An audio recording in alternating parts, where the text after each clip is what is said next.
For a lot of us out there today, many people are going through things. You know, a lot of people are, feeling depressed. You're feeling like you don't know what to do.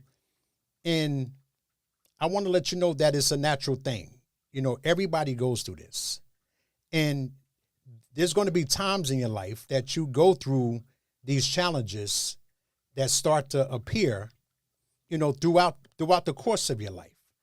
For instance, like when you turn 21 years old, your body start to change. You start realizing that you're no longer a child. And, now you're starting to think a little different. Well, the same thing is going to happen when you hit 30, when you hit 40, 50, and so on. As you get older, you're going to hit what I like to call intersections. You're going to go through different trials in your life where you're not quite young enough anymore to do this, but you're not old either. You see, these times are going to happen. And a lot of people, in these moments start to feel depressed. They start contemplating, suicide and things of that nature. Well, if you can better understand what's taking place, it may better help you, navigate through these times.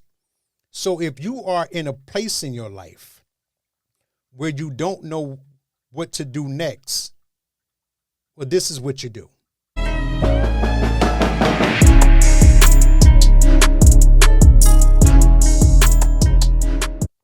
You see, I'm going to give you a couple of steps here that is going to help you tremendously make the necessary changes in your life, whether it be in your relationship, whether in your career, whether it be in your health, or just not knowing what to do. A lot of people just feel lost.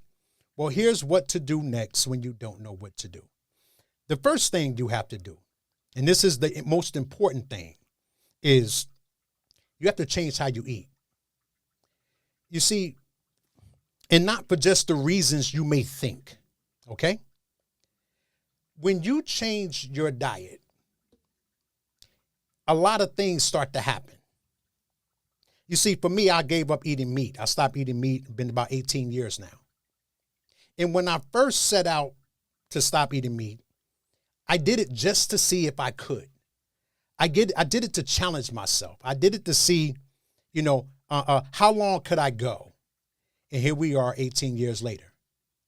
You see, now, when you watch what you put in your mouth, understand this. It doesn't stop there. It starts there, but it doesn't stop there. Because when you become more aware of what you allow in, you start to become more aware of what you allow in your ear, what you allow in your eyes, what you allow in your spirit.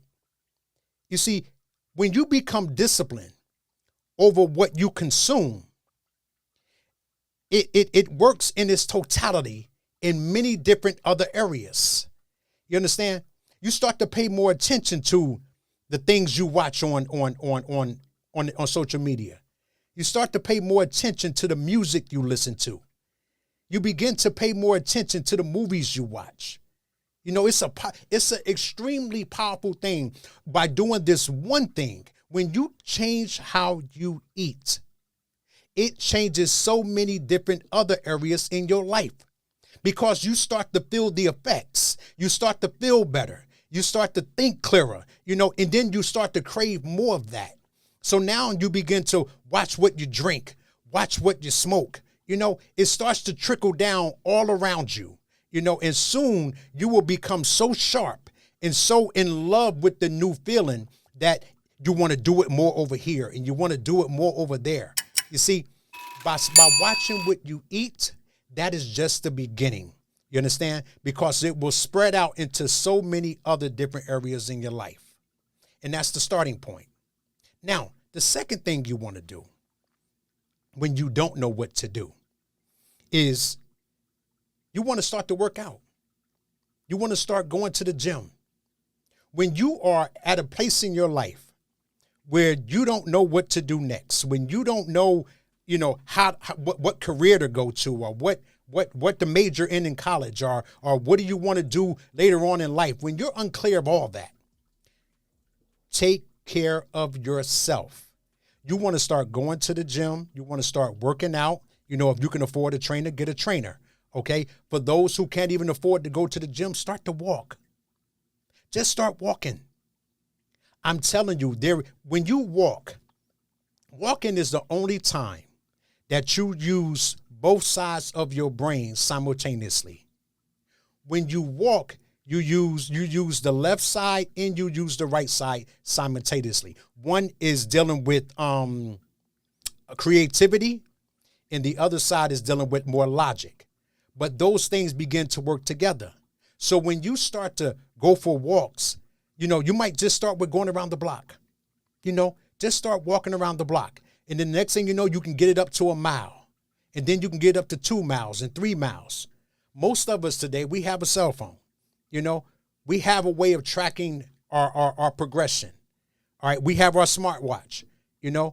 We have a way of tracking our steps. But when you get to a place where you can do this consistently, it may be before work. You may have to get up an hour early, go for a walk, or when you get off work after dinner, go for a walk. But when you start to implement this and you start to do it without having music or without earbuds, but just maybe some meditation type things, your mind will start to come up with new ideas and new ways. Okay. Walking is a very, very powerful tool. The third thing you want to do, you have to start to change your environment. Now, listen to me. If you are coming out of let's just say you come out of a bad relationship, a bad divorce, or a divorce period, right? You can't have a new you walking into an old environment. The first thing you want to begin to do is to rearrange the furniture. The couch used to sit there, at one point. Now you want to move it. So do whatever you can to rearrange the furniture. Just start to change things around. That way, when you put the key in the door, you walk into a new space, not the same old setup that's always been. And it will also be beneficial if you can maybe paint a wall. If you can paint one wall, making an accent wall, and paint it with vibrant colors. Maybe like a nice powder blue, or maybe a red, or, something that could stimulate you. All right. And then you can decorate that one wall, whether you're in an apartment or whether you're in your home. It should be no problem with you painting at least just one wall in your living room space or in your bedroom. Okay. Also, you want to change your bed around. If you just came out of a bad relationship, the last thing you want to do is walk into that bedroom and everything still looks the same as it did when that person was there. So you want to rearrange that, okay? Put the bed on a different wall, change the room around, all right? You have to make your space your own. You have to take that space and create a new space. And all of this can be done relatively cheap, maybe $50 for some paint. So it's not anything the steps that I'm giving you isn't anything that's going to cost you. You understand? It's things you can start to implement now. Okay. Number 4, this is extremely important. You're going to like this. You got to start to remove the clutter. Let me tell you what helped me. The more organized I became, the better my clarity became. When you start to remove the clutter and become more organized, let me tell you something. Listen, when you clean up your environment externally, it starts to clean up internally. You see, your environment is a reflection of what's going on the inside. So if you have things that's unorganized, if you have clutter, if you have stuff in your closet that no longer serve you, on the exterior, guess what? The same thing is taking place internally. All right. And you will find that when you start to remove the clutter, when you start getting rid of those things that you no longer wear, you also start getting rid of those things that no longer serve you. You start getting getting rid of those habits that's no longer productive. When you start to clean up your environment, new ideas, new creativity, new things start to come. You know why? Because now you have room. Okay. When you start to get room and you start to make room externally, room starts to show up internally. Okay. And now you can see what you have. Now that you have gotten rid of everything, now that you have straightened up that table, straightened up that desk, cleaned out that closet, now that you have done all these things, guess what?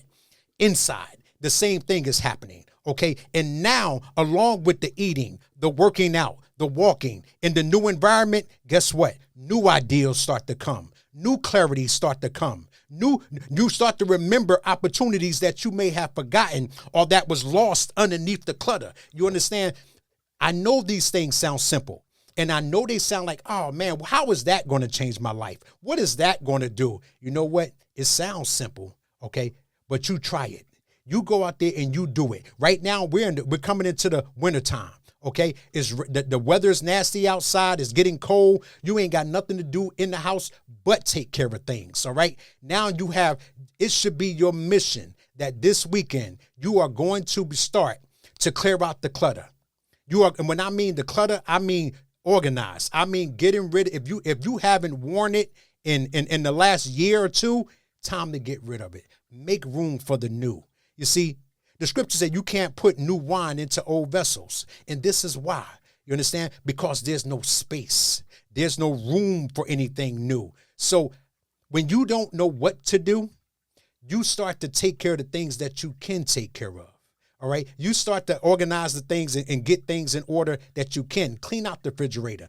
Get rid of those cookies. When you start to take care of that, I promise you, ideals, creativity, new ways of doing things, opportunities will start to show up, okay, in your life. Yo, this is the information station. My name is Shaheed. To the next one.